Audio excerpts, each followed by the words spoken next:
Buenas tardes a todos y todas. En esta oportunidad presentaremos el capítulo 4 de la obra de Ángel López García, Gramática Cognitiva para Profesores de Español L2, publicada en el año 2005 y cuyo título es El artículo. A continuación, presentaremos un índice que servirá como hilo conductor para facilitar el seguimiento de los contenidos desarrollados. 1. El determinante como auxiliar gramatical. 2. Tipos de determinantes. 3. Los artículos el y un. 4. El artículo lo y el artículo vacío.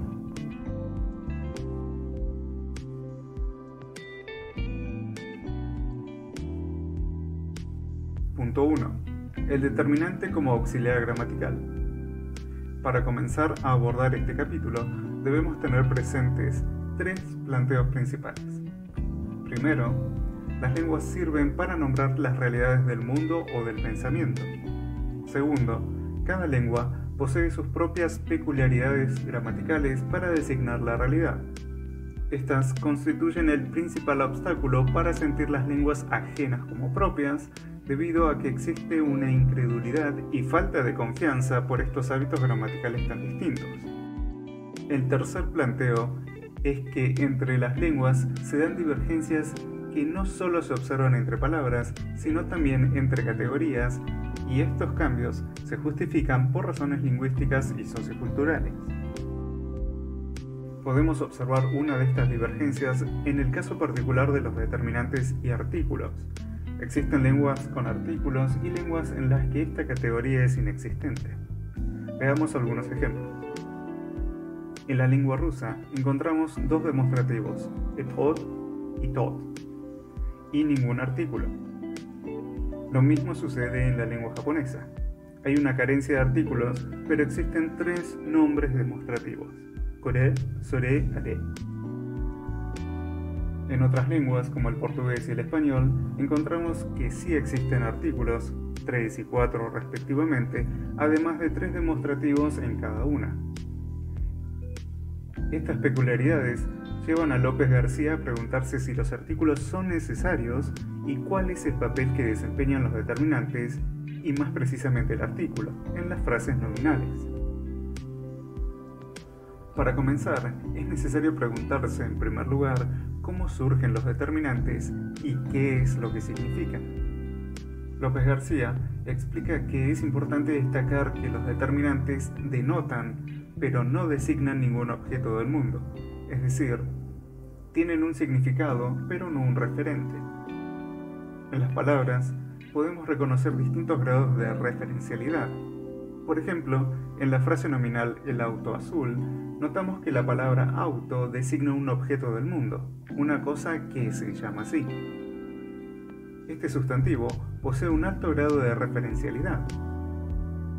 En el caso de la palabra azul, esta designa algo, el color de un auto, pero su grado de referencialidad es menor que el de auto.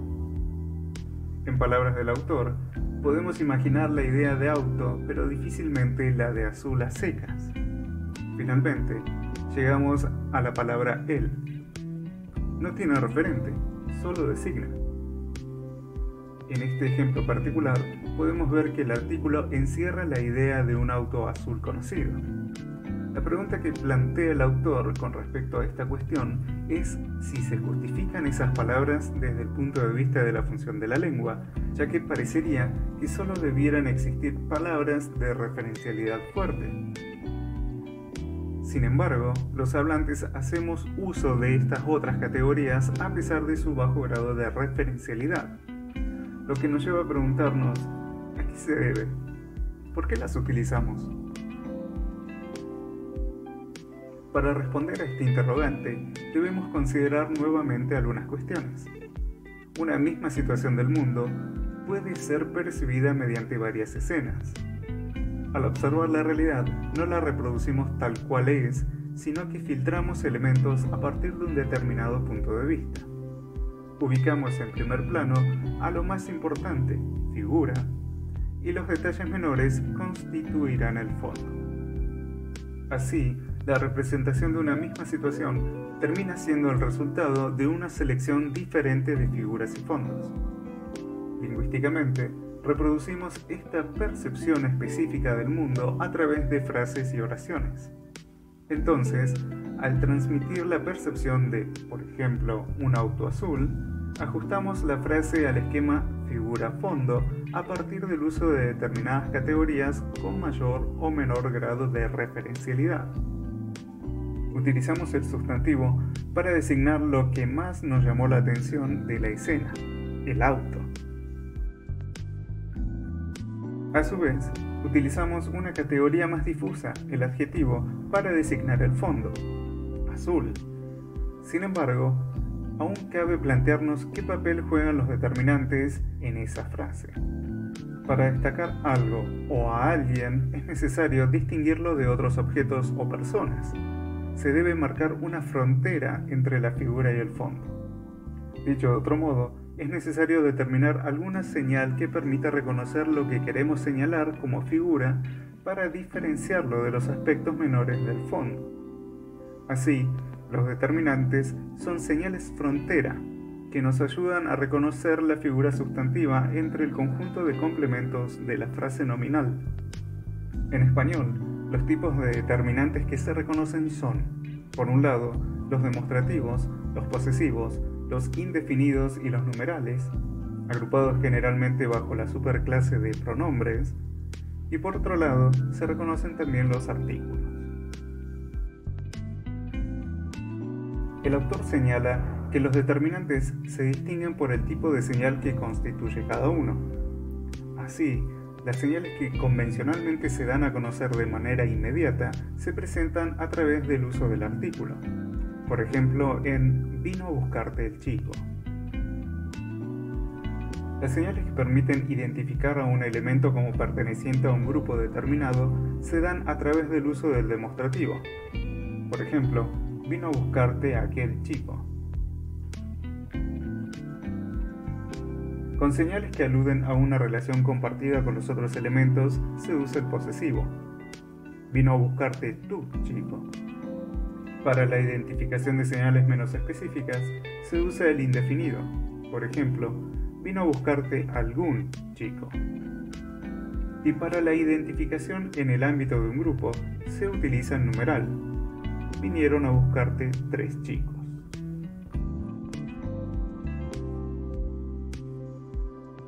Según el autor, todas las lenguas poseen procedimientos demostrativos, posesivos, numerales e indefinidos. Sin embargo, la divergencia está en el artículo. Una cosa es que las señales identificativas sean convencionales y otra que se pueda prescindir de identificar el referente de los sustantivos. Por ejemplo, en el ruso, el contexto suple eficazmente la función del artículo. En chino y en japonés, los clasificadores. Estos dan una idea vaga de la pertenencia del sustantivo a una clase previamente conocida. Se aplican a un grupo establecido por convención, numerales e indefinidos. López García afirma que el mecanismo perceptivo que da lugar a los clasificadores no debería sorprendernos.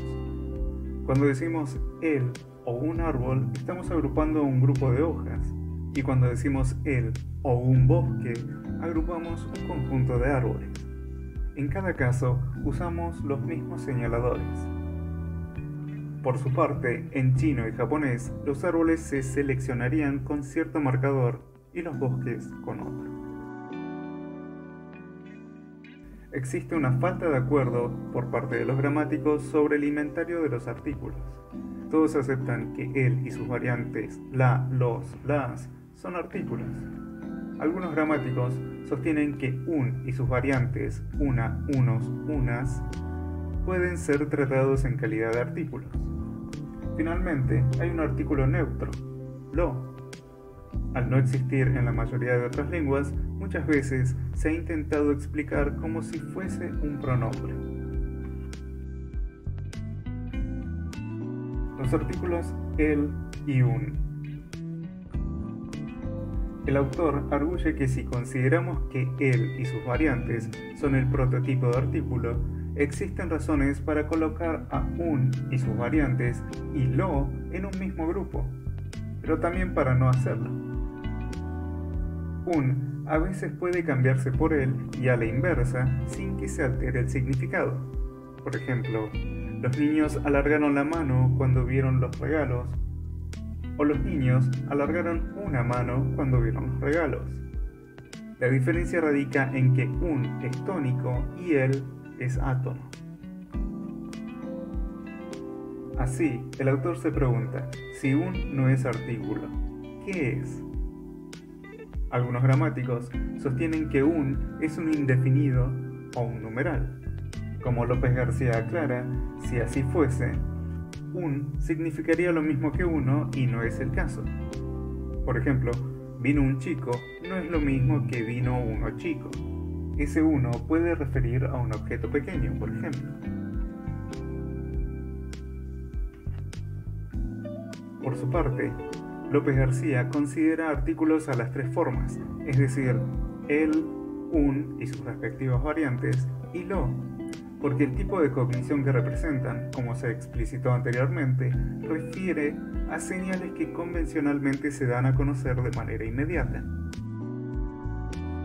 Para comprender el significado de estos artículos, es necesario considerar cómo se produce la designación en el lenguaje. Como vimos en las presentaciones anteriores, las palabras son conceptos almacenados en la memoria que denotan seres del mundo. Pero esos conceptos no designan a esos seres. Para hacerlo, es preciso que cada palabra se aplique solo a un objeto en particular. Por ejemplo, árbol puede designar a cualquier árbol. Para que mi interlocutor comprenda a cuál me refiero, debo etiquetar dicho árbol con la palabra árbol, la cual evoca en la mente el concepto árbol mostrado con este dibujo.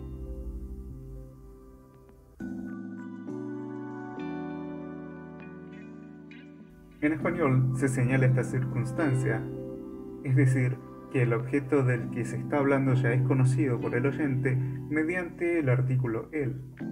Así, el hablante dice mira el árbol.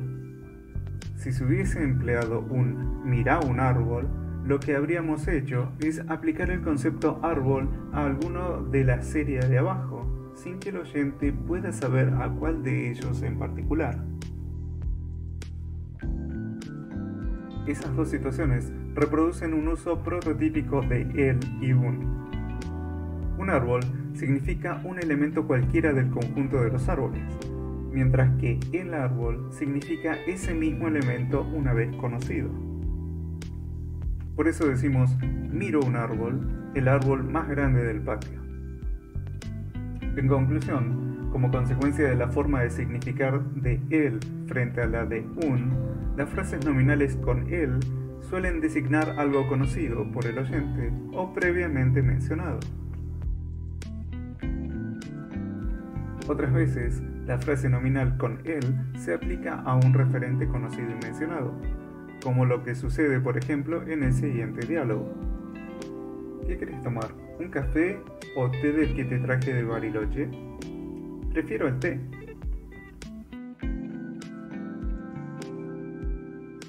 Las situaciones presentadas son las más frecuentes. Sin embargo, el autor plantea que en español nos encontramos con casos en los que él no acompaña a una frase nominal que se aplica a un solo objeto, sino a muchos. Por ejemplo, el hombre es mortal, mientras que en inglés se dice man is mortal. También puede cambiar el orden natural un, el, como por ejemplo en el canguro es un marsupial. Para entender estos ejemplos, es preciso tener en cuenta que un conjunto de elementos puede tomarse como un grupo cerrado que es un subconjunto de un conjunto más amplio. Por lo tanto, en el árbol es un ser vivo, podemos estar hablando de un árbol determinado que conocemos y o mencionamos antes, o de la clase de los árboles tomada en su conjunto. En este tipo de designación se puede decir el canguro es un marsupial porque lo que queremos significar es que la clase de los canguros conocida por alguno de sus ejemplares, pero no en su conjunto, se está adscribiendo al conjunto más amplio de los marsupiales. Dicha diferencia entre el y un se debe a que el se aplica siempre a un referente aislado, como elemento o como conjunto, y no tiene sentido usarlo salvo para significar que dicho referente nos es familiar. El es señal identificativa. Por eso, en español, los nombres propios que por definición refieren a individuos conocidos no suelen llevar el artículo el, excepto unos pocos casos, por ejemplo, los Reartes o Argentina, la Argentina, cuyo uso es indistinto. En cambio, un se aplica a uno de los elementos de un conjunto. El autor utiliza una analogía. Dice que un es como un anzuelo que saca un pez del mar y lo presenta. Puede ser un pez ya conocido, es decir, que un menciona. Respecto de la enseñanza-aprendizaje de español lengua extranjera, cuando el aprendiente vea a él como señal y a un como anzuelo, no le sorprenderá que él y un a veces puedan usarse indistintamente. Por ejemplo, juega con la pelota o juega con una pelota. Con respecto al artículo un, aunque supone un referente no mencionado, no es necesario que éste sea conocido. Por ejemplo, un padre al acostar a su hijo puede decirle: conozco a un niño que ahora mismo se va a ir a la cama. Esta posibilidad es la que permite definiciones como el canguro es un marsupial, donde el canguro como clase es desconocida, puesto que la estamos definiendo, mientras que lo que decimos de la clase, un marsupial, lógicamente tiene que ser conocido antes. Cognitivamente, se puede decir que él forma parte de una recta y un de una semirrecta. Un es un elemento que da inicio a una serie de reconocimiento, mientras que él se sitúa en el interior de esa serie. Esta distinción es importante porque al hablar de los artículos conviene distinguir entre forma de designar, es decir, la manera de referir, y forma de denotar, es decir, su tipo de cognición. Con respecto al tipo de referencia, él se aplica a un individuo o clase tomada como individuo, mientras que un se aplica a un individuo por relación al conjunto al que pertenece. De acuerdo con el tipo de cognición, la frase nominal introducida por él es indiferente al momento de su cognición, pero la introducción por un se percibe a partir de ese momento y no antes. La cognición representada por él recuerda a la del verbo ser, mientras que la introducida por un recuerda al verbo estar, de acuerdo con lo visto en la presentación anterior. El autor explica que los hablantes de lenguas que tienen dos artículos, por ejemplo el inglés, el francés o el alemán, pero un solo verbo copulativo respectivamente, deberán extender su percepción del determinante a la del copulativo. El segundo grupo de elementos que presenta López García hace referencia al artículo cero y al artículo vacío, también denominado como ausencia de artículo. El autor indica que a partir de las características mencionadas anteriormente acerca de los artículos prototípicos el y un, con sus variantes de género y número, es posible determinar tanto el valor del artículo cero como el del artículo lo. A partir de la teoría trabajada, López García indica que la ausencia de artículo considera a un determinado objeto como miembro de una clase única, esto es, sin otros elementos que puedan competir o que no hayan existido antes, situación completamente distinta a lo que sucede cuando se utiliza el artículo un para informar un determinado hecho o el artículo el si hemos estado hablando del mismo con anterioridad. Además, el artículo cero puede o no tener connotaciones en su significado, dependerá de la valoración propia del hablante. Por esta razón, se dice que este tipo de artículo no se encuentra ni en una recta ni en una semirrecta, sino en un punto.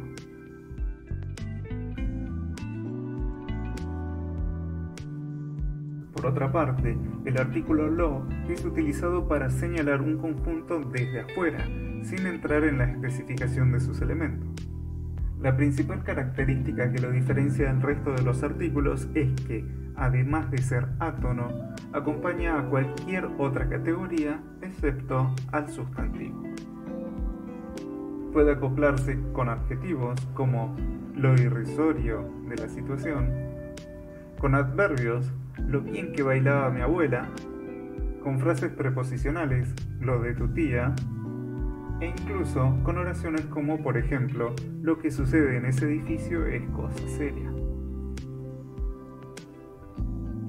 Entre las posibilidades combinatorias de lo, este artículo puede sustituirse por la forma prototípica el. Sin embargo, el significado nunca es el mismo.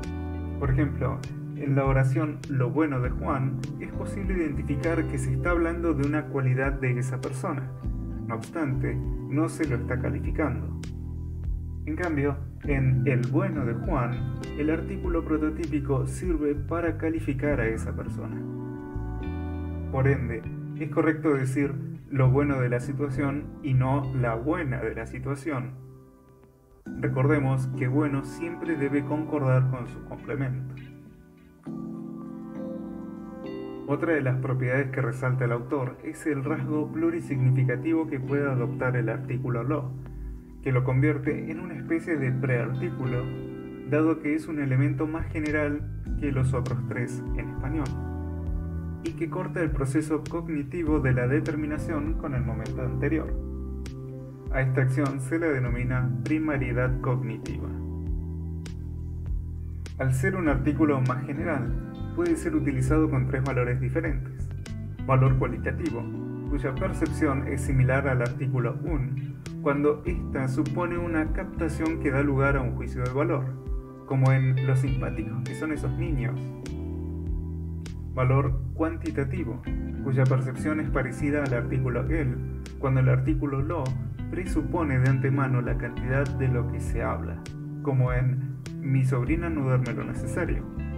Aquí se tiene en cuenta el supuesto convencional que una persona debería dormir al menos 8 horas diarias.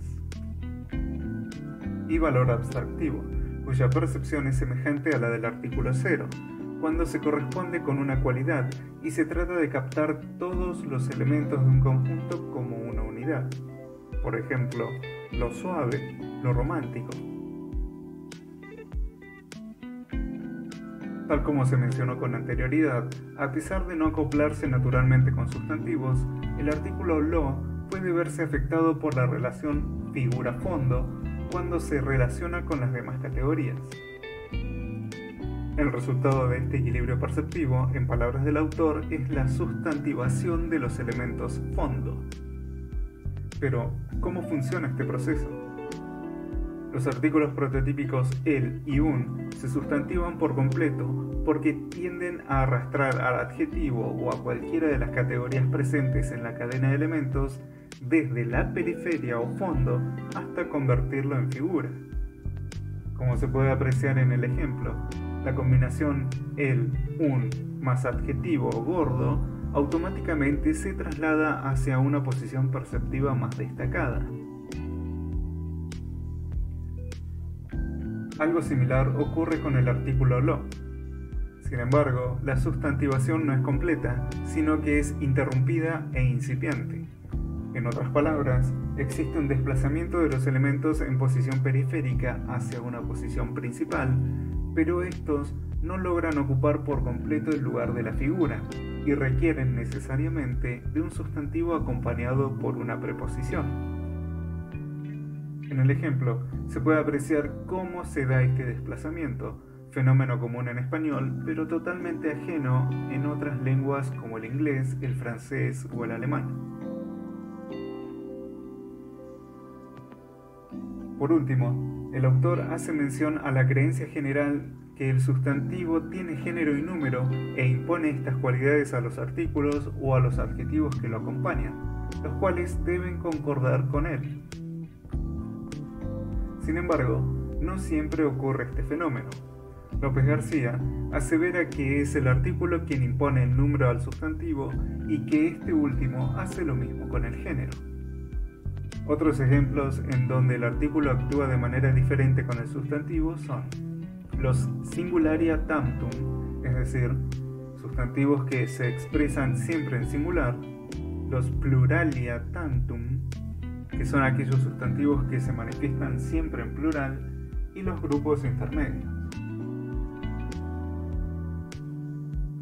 Por esta razón, el autor concluye que, dado que en español no existen sustantivos neutros, el artículo lo acompaña a adjetivos, es decir, a nombres de clase que carecen de género en sí mismos, pero no a sustantivos que, al ser forzosamente masculinos o femeninos, resultan incompatibles con el artículo neutro. Resumiendo, y en concordancia con López García, se dirá que, a grandes rasgos, el artículo el sirve para señalar un determinado elemento en un conjunto, el artículo un para señalar uno cualquiera de los elementos del conjunto, el artículo 0 para señalar un conjunto de un elemento, y el artículo lo para señalar el conjunto desde fuera sin entrar en la especificación de sus elementos. Muchas gracias.